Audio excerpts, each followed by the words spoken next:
my guest and I take you through some nitty-gritties of unsafe sex and reproductive health. We'll be right back. Welcome back. My guest is Dr. Daniel Okon. You're welcome. Thanks for having me. And thanks for honoring our invitation. You're welcome. Ostensibly, youth of today do not attach much importance to this particular topic of discussion. Reasons being that we usually do not have this education from our upbringing, laying emphasis on the African upbringing. If you are not fortunate enough to have sex education or reproductive health education in school, then you are sure to grow up with a low knowledge about these stuff, which later become detrimental to us, to the youth, when they finally become sexually active. Let's start with safe sex. How can one be sexually active and still be confidently safe? Well, once again, I would say thanks for having me. It's very true that our society is usually keeps this in the background and don't really bring it up for discussion. But it's one vital area we need to look at as youth. Very vital area. And as a medical expert, I would say that it's an area that is very important to me and to all those in the medical fraternity. Yeah. If you talk of safe sex, what we mean by that is actually having sexual or carnal knowledge of a partner, both male and female, without the occurrence of sexually transmissible infections and pregnancies, unwanted pregnancies. Yes. And that means that in this form of safe sex, we are trying to reduce the risk of semen exchange or fluid exchange between the partners. It's very important when it comes to safe sex. It could be any aspect of it, being mouth to mouth, being with respect to their genitals. The safest sex, as it's said, is no sex at all. No sex at all. And here lies the problem. Youth of today cannot abstain. So, with this, what do we do? That means that sex education should be promoted everywhere around us, especially in our African society. It should be promoted. And in this case, that means every single step that has to do with sex education should be observed. And it stems from many angles. And I think I will take us, our audience, through these steps. So at the end of the day, we'll be sexually safe and wouldn't have any sexually transmissible infections and unwanted pregnancies. Yeah. Okay, so we're taking the audience, our viewers, through these steps. This is actually very educational, and I urge everybody to pay attention to whatever is being discussed here. Well, these steps, I would want to highlight a few as we progress in our program on sex and reproductive health. Well, first, safest method is condoms. Now, that latex rubber sheath, that tends to be a protection between the male's genital and the female's genital. In this form, we know we have the female condom and the male condom. Now, these two offer that barrier that prevents the exchange of fluids between these two partners. Now, if there should be any form of infection, it is carried through the fluids. If there should be any kind of pregnancy, it is carried through fluid, because the semen, in the semen, then we have the sperm cells and the semen, and that will lead to pregnancy. And so first point of call is the use of condoms. Usually we in the medical field we refer to condoms as safer sex. The use of it as safer sex. And so the first thing I would tell listeners, the youth especially, and for everyone, is that practice safer sex. That's the first one. Now, let me go a bit into that. First and foremost, when we look at anal sex, we look at vaginal sex, we need to necessarily use condoms as a way of protecting ourselves. Now, to those who are in the world of using vibrators and all, you have to use these vibrators and sex toys with the condoms. With the condom? With it, for protection's sake. Because you might not know where the vibrator had been. You might not know who might have used it, or what environmental conditions might have been around, which could have, probably led to an infection. But is it possible a vibrator could be second-hand? I wouldn't say second-hand in that sense, but as our world is an exposure to anything can attract infection. Yes, an exposure to anything can attract an infection. So to avoid that, using sex toys, we must use condoms to protect oneself. It's very important. If we look at the two types of condoms, the male and the female, we all know the male condom to be the one that we all see. Usually we don't see the female condoms, but they are not rare. They are there. They are there. It's one that fits perfectly well into the female reproductive system that has been lubricated. Now, it is made of from this plastic called polyurethane, and that one is very, very protective, as if I should say that way. It's very thick.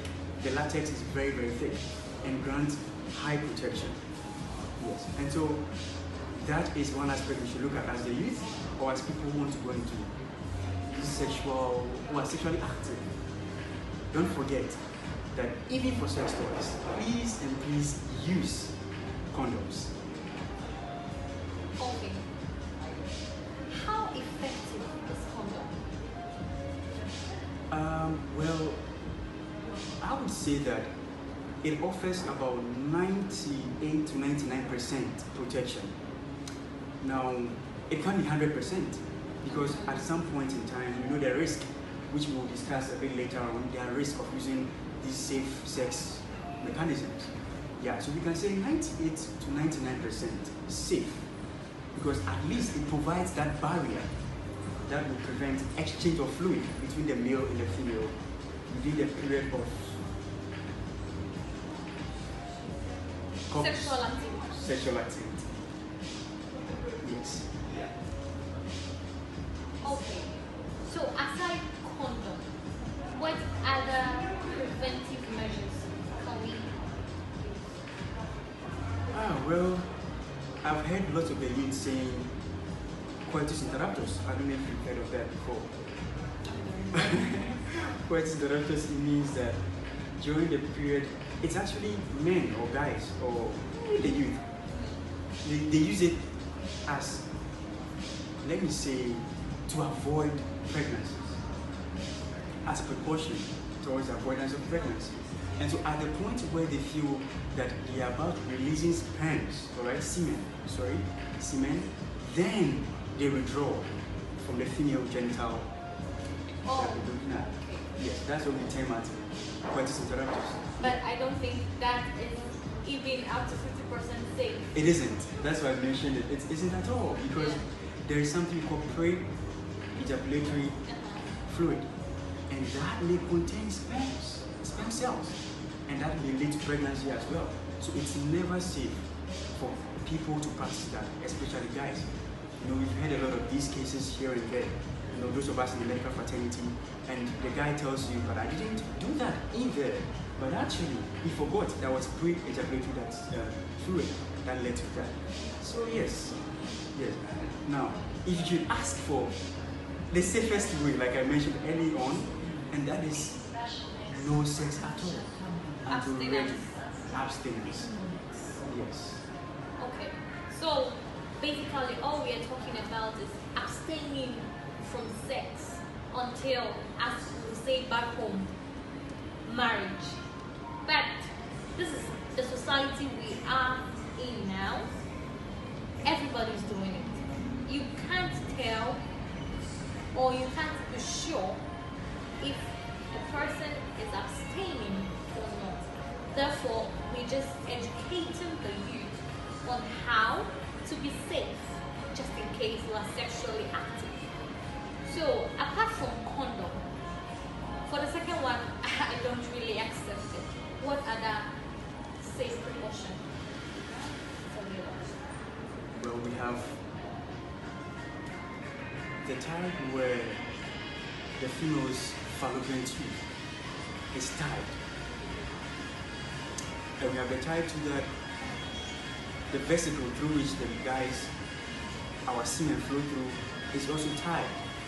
That is when both partners are not ready for babies yet. Now, these two, I'm breaking it down to the normal level for everybody to understand, not in medical terms. Now, these two methods offer the opportunity to have sex, but not safe sex, because yet still, although there wouldn't be the exchange of semen, there will surely be the exchange of fluid, whichever way.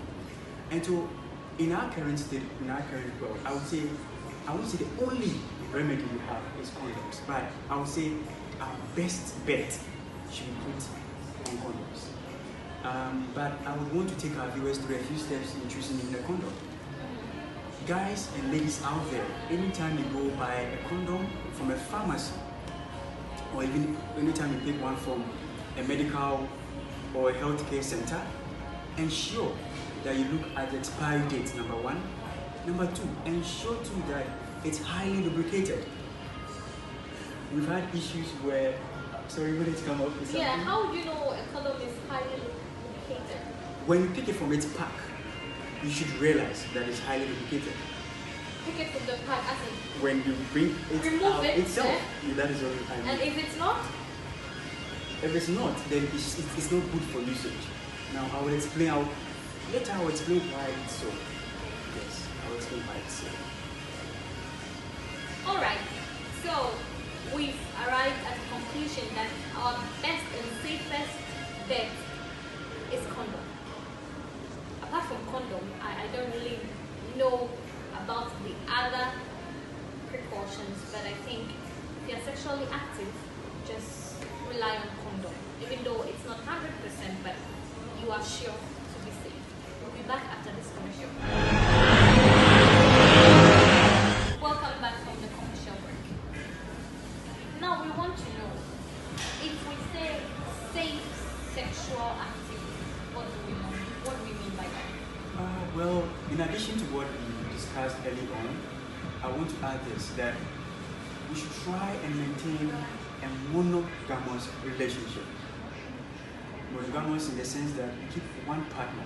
Now, this enables or helps medical practitioners or your doctor to find out maybe, let's say, a source of your STI when it happens. And we encourage partners to have discussions concerning their sexual life. Right? Anything that has to do with their sexual life, they should have that discussion. So they have that understanding between them. And one final thing I want to put across for the further steps is that we should, at any point in time, as the goals for safer sex are two: to avoid infection and to avoid unwanted pregnancy. These are the two. Now, for the infections, we dealt with that.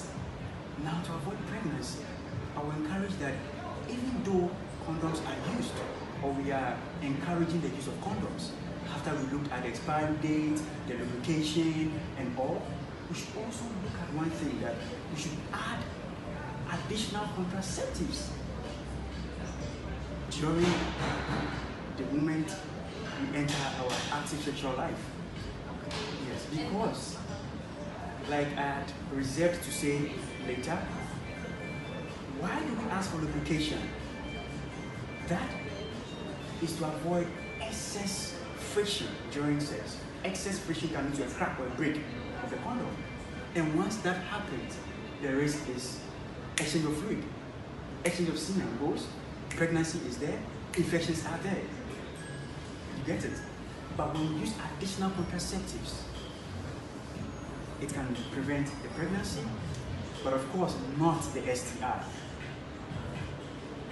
That is why we advocate for the use of contraceptives, additional ones, aside the condom. Talking about sex and sexually transmitted diseases, we mostly tend to forget oral sex. Yes. Oral sex is an aspect of our sexual life that I think does over 50 to 60% of the transfer of these STIs, especially with respect to the exchange of fluid. As we say, French kissing, deep kisses. Yes. I would advise that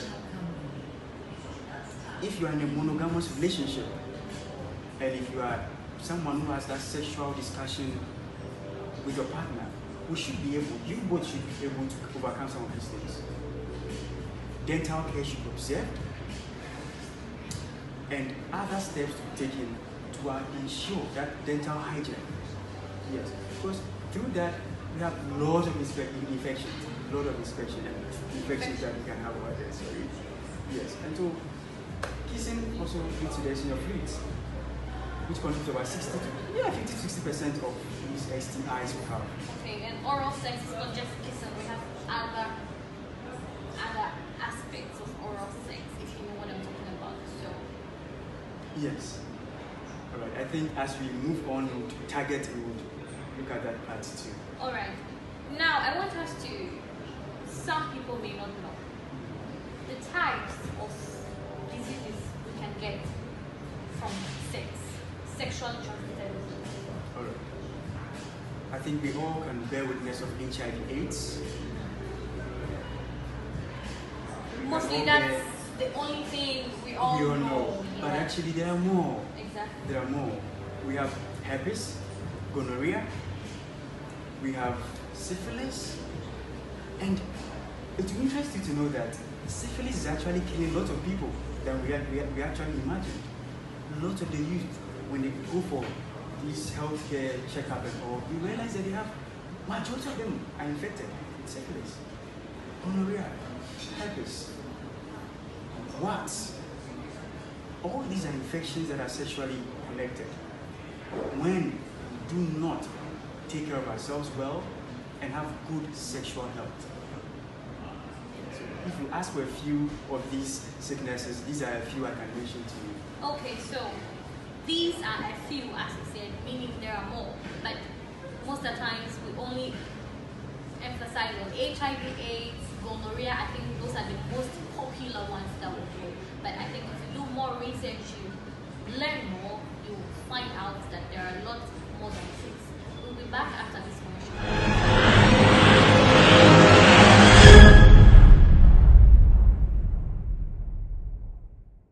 Welcome back from the commercial break. We've discussed a lot about safe sex, how to be safe, even when you are sexually active. Now we want to know, how do you know you are sexually infected with any of these diseases? For every sexually transmissible infection, all right, they have days that they show symptoms in the patient. And so from the word go, we cannot say you've been infected from the word go. But there are some general symptoms that people have once they are infected. And one, the appearance of rashes, itchiness. You see a guy, a girl, you start itching after you had unprotected sex, you should be very careful and then know that there might be a possibility of having that. Good. And then when you realize again too that there are some rashes over there. Thirdly, there are some kind of so uncommon, unusual protrusions around the genitals. These are not the ordinary rashes we know. And this actually occurs when it's warts, genital warts, especially with ladies. You realize around your genital there are these protrusions that are so unusual. They don't itch, and so you might feel that, oh, it's nothing so much, but it's actually one of the things. Number 4 is secretion. You start secreting this very fluid from your genital. And this goes to both the guys and the girls. Yes. So these are the general symptoms that you can find with a patient or with anyone who's infected, if you really want to know this. Yes. So I would advise the youth to be very careful and watch out for these symptoms once they have unprotected sex. Yes. This topic is a very sensitive one, and I hope you don't take this lightly. Okay. That I Because, still want to come back. because actually, sorry I had to cut you. Actually, you know, these STIs affect our reproductive health to the point that even when we get married, men become, you know, Yeah. as people might put it, imbeciles. All right.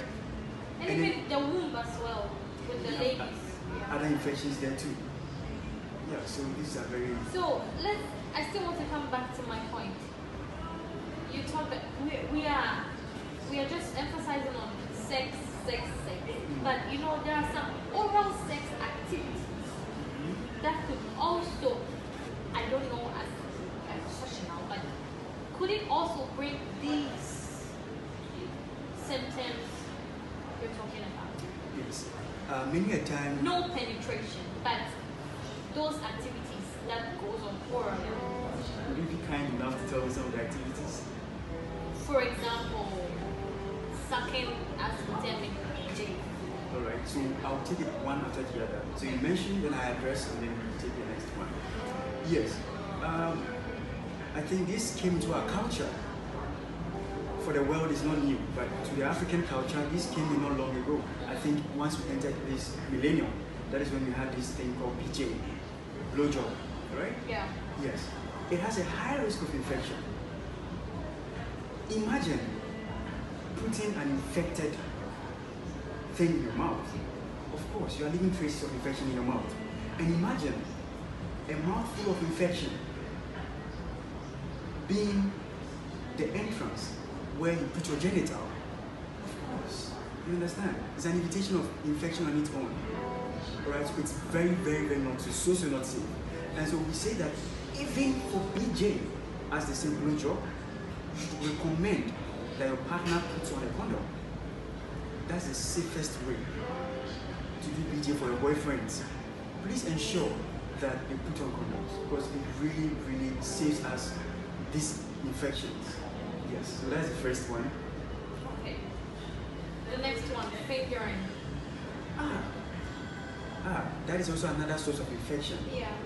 A very common source of infection, as it were, because you might not know where the hands might have been. You might not know what the person came into contact with before coming to have a sexual relation with you, or that intercourse with you. And so we always advise that it's either we abstain from that, or ensure nails are short and clean, ensure you use wet wipes that contain wet wipes that has antiseptics to wipe your hand very well before you insert into the female's genital. It's very vital. Yes. And so that is one thing you should also look at. Short fingernails, clean nails, wet wipes with antiseptics to avoid that. Okay, so we talked about kissing, right? We did. Kissing and Yeah. these two. BJ, you spoken about BJ that. and fingering. Fingering. And licking. Well. Now, we've heard this over the years that the female's genital or the female reproductive system is much more cleaner as compared to the mouth. Well, it's true because God, in His own wisdom, created the female reproductive system as one that has the ability to clean itself. Yes, God specially put some chemicals there for that cleaning mechanism, self-cleaning mechanism. But for the mouth, it isn't. It isn't. That is why we even tell you that ensure you brush your teeth twice a day. Dental care, if not really looked at, has a higher risk of infection. So licking the female genital is one that has great risk because of the infection that might be transferred from the mouth to that place, or even when the lady has been infected, there's also the possibility of transfer of infection from the female genital organ to the person doing the offering that oral sex over there. Yes. Now, after you discover you have a sexually transmitted disease, what do you do? I would want us to take it from two sides, not looking at only the STIs, but also pregnancy on the side. Yes. Well, the first thing you do when you realize you have been infected is don't douche, as medically we say, don't douche. Douching is irrigating or pouring water or fluid around the genitals. Don't, because it offers a high risk of infection spreading. So don't douche. Once you realize there's an infection, don't douche. Rather seek medical attention as soon as possible. That's the first one. Now, that's for the infection aspect. Now for the aspect that has to do with pregnancy, well, you should always make sure after unprotected sex, you go in for contraceptive, the pills especially. Some last for 72 hours. Within 72 hours you can take and you wouldn't be pregnant. Some even go to the point of even having, I recently read about one that has over 5 days. It can save you over 5 days. So even when you had a sexual activity, like on a Monday, you have the chance of taking that like on the 4th day or even on the 5th day, and you'll be safe. Yes. Okay. Now there lies another big problem. Yes. Mostly you find it difficult going to the hospital seeking for help. I mean, just imagine yourself telling the doctor, I have an STI, okay, or the shyness. How do we deal with it? I think gradually that stigma you spoke about we going, it has been something that I would say it has roots from our traditional background. Yes. We as Africans, alright, can't even open up to our parents about our sexual life. Them concerning you having an infection, of course, it's going to be somewhere. But we should build that confidence that once we are maturing, we are growing, and our bodies are changing, picking up new forms, new mechanisms, hormonal changes are occurring here and there, we should be able to open up to a medical practitioner or to a medical advisor or medical individual about this. Whose health are we protecting? Your health. Unless you want to say your life isn't that important. So we should try and work to avoid that feeling of shyness and shame when it comes to be approaching medical personnel to help us. That is actually the biggest problem, and that is why I wanted us to keep this topic today. Okay. Because knowing where we're coming from, a lot of parents choose to forgo this topic with the excuse that, oh, it's too big for the child, they are not grown yet. We even term it as sin at some point. Yes, that's true. We see it as a bad something. Yes. But this is the society we live in now. This is the world we live in. Children grow faster than we imagine. Exactly. They grow faster than we get to know. I know even for this video, we are going to have issues because people may say it's too much, it's too deep, but we are educating. We are helping ourselves. We are talking in general terms of every youth out there being sexually active or not. We tend to let go of all these things because we feel even mention the names of our genital parts are dirty. And then we realize these children will grow faster than we think, and they'll come home with either pregnancy or STIs. Yes. Miss Kaba, let me chip in this. would you feel a bit at ease discussing your sexual activity with your peer as compared to your parents? Of course, I will gladly open up to my friend other than opening up to an elderly person or my parents, because their criticisms, you can't handle it. Yes. And would you feel much at ease again to read out, let's say, let me say, booklets that have all these things, like sexually transmitted STIs and all about sexual growth and our sexual health? Would you be okay reading such things just for your own safety? I will. You will? Of course. Yes. That is why, this is an additional point, that is why now peer groups are being trained, all right, to also learn about these things and offer help to their peers. In this case, imagine you having an issue of that sort and approaching a friend or colleague of yours. It's much simple. Say, Kaba, I have this issue where I see this secretion from my genital, or probably I'm itching of late, I itch a lot.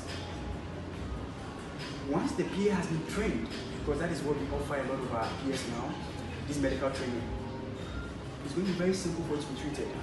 In most community centers, there's a nurse who's actually, or medical personnel who's actually been stationed just for this purpose in most of our communities. And even in cases where there are no these personnel, we have these booklets I just mentioned. They are there at our disposal. You can take them and then have read for your own health care. And also, condoms are being displayed everywhere in our community centers, where you can just go pick some and then protect yourself as well. So, I think that would be it. Okay, so if you discover you have any issue, any sexual transmitted problem, disease, whatever, don't hesitate. Don't be shy. Approach any medical practitioner or any health center and then be safe. Because that's the only thing we can do. That's the only thing we can do. After unsafe sex has already occurred, that's the only thing we can do. And then I think I will use this platform to also speak to our parents, our elderly men and women in our society, in our community. Let's not criticize. That is actually what pushes out the youth to do whatever they do. If you are a parent and your child is able to open up to you about these things, you are the best person to offer an advice.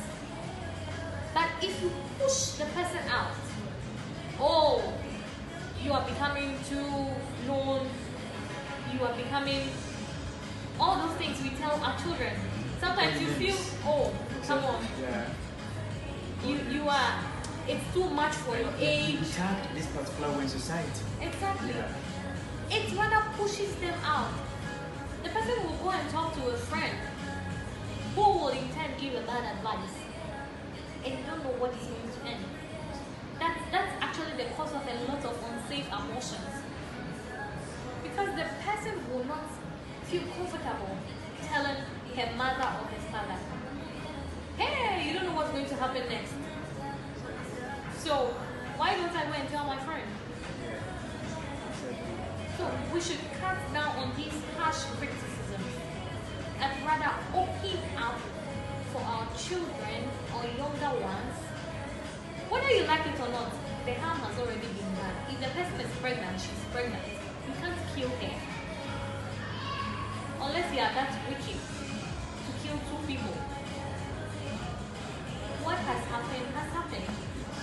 It's only your help, your advice that can help the person through and even guide the person not to bring another one.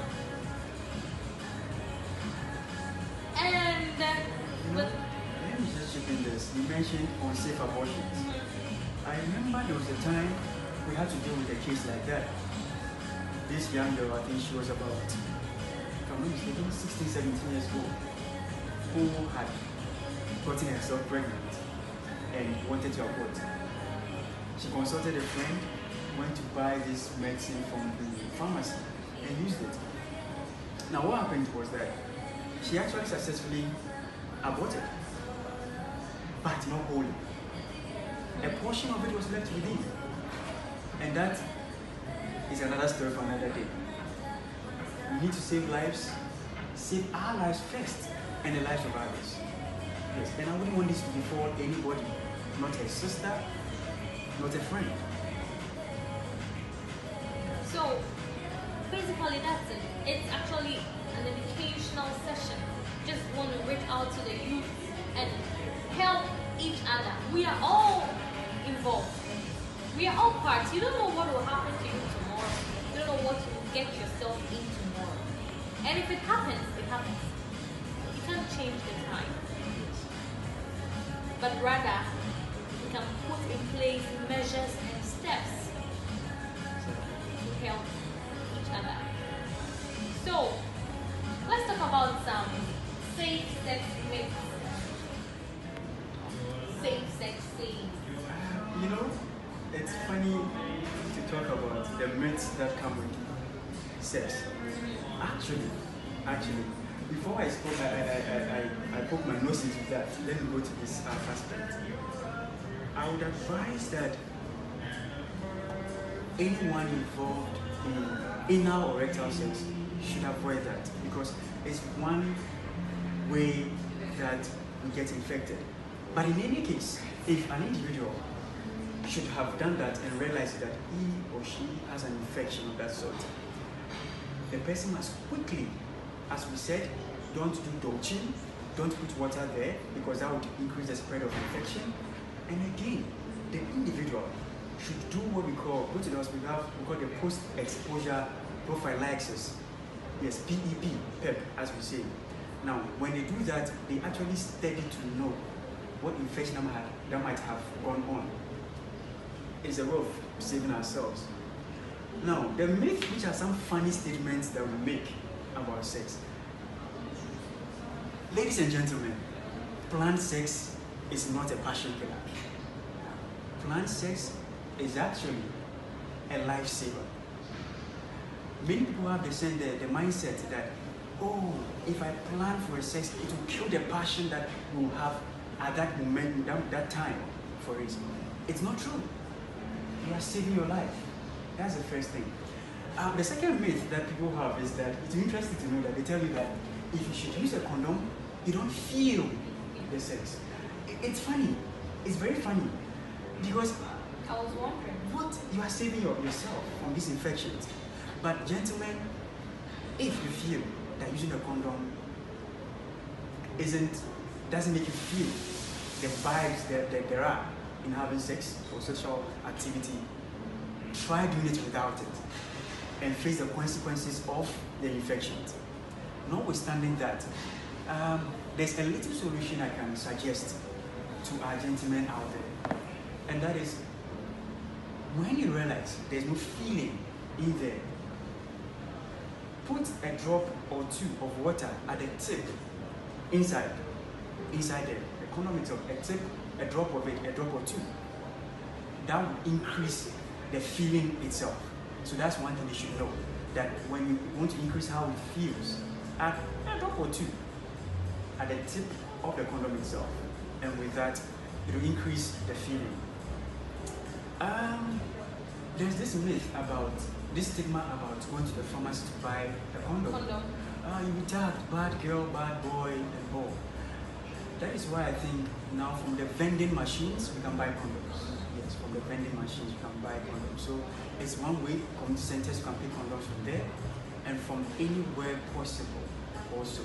So these are the myths about sex. And I don't know whether you know any myths again about sex you want to actually, I just knew about the not feeling with condom stuff, but I think it's been cleared. So great.